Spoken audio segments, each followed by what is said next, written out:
you as well for joining us. Coming up, drug-resistant MRSA, even rabies, when and if you need to worry. Stay with us.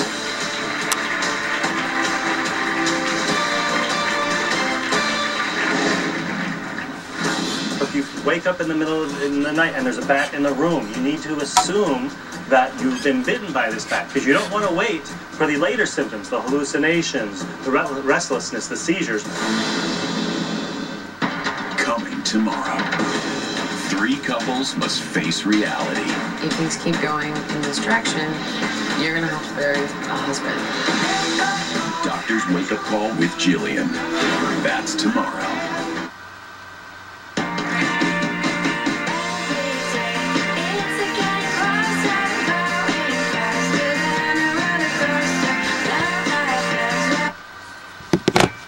Okay, so I'm going to try to set up the camera once again so I can get myself jogging. I don't know if I can get any sound to go with it though, but at least I can add that to the overall videos a little bit. So you start to stretch now since it's an advertisement. Isn't it nice? We're getting health tips and we're doing exercise.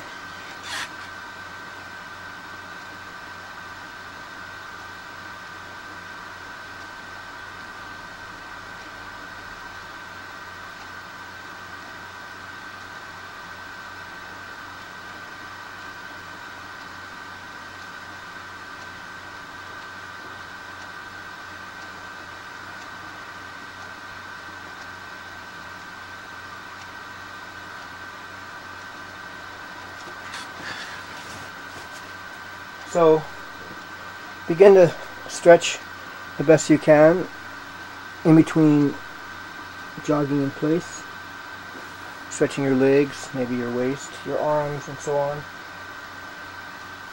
You can even stretch your neck if you feel like it.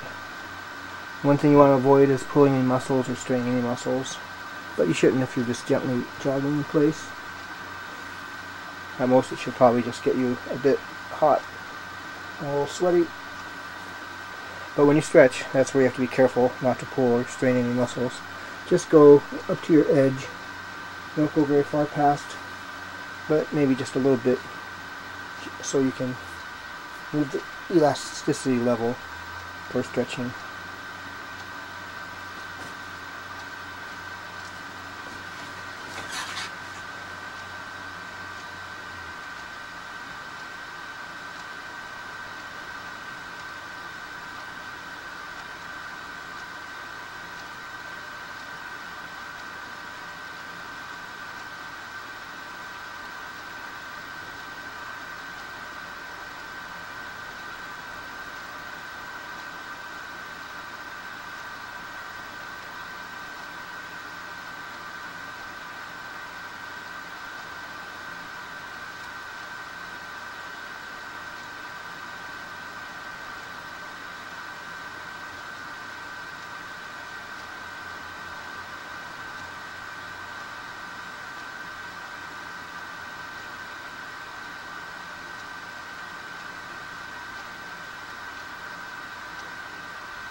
Okay, it's on again, so let's resume jogging. Apparently, bitten in Mexico, the young man actually came to work in the U.S., didn't seek treatment. Ooh. I didn't know why you guys were oohing and on. Yeah. Those things are nasty, man. And now I understand. Because here's the situation. Vampire bats, they're common to Latin America, but the CDC does say their presence in Mexico could mean they're moving north. Maybe it's climate change. They could ultimately enter the U.S.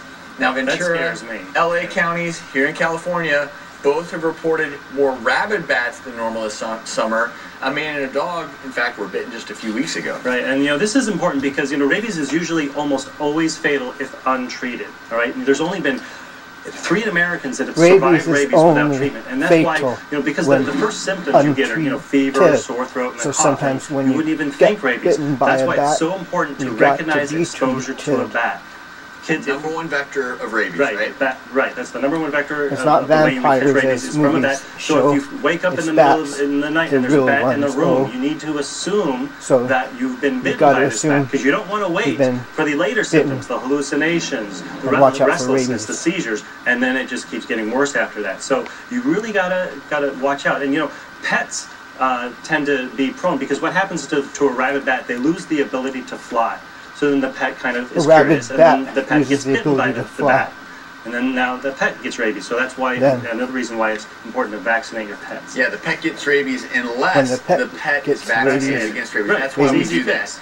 And there are, if you are too. bitten by a creature, whether it's a bat, a raccoon, a rabid dog, there are multiple treatments required. The sooner you get those treatments, the better for you and your potential outcome. And tell your kids to never handle a bat. If you see a bat laying there, don't touch it. But why wouldn't you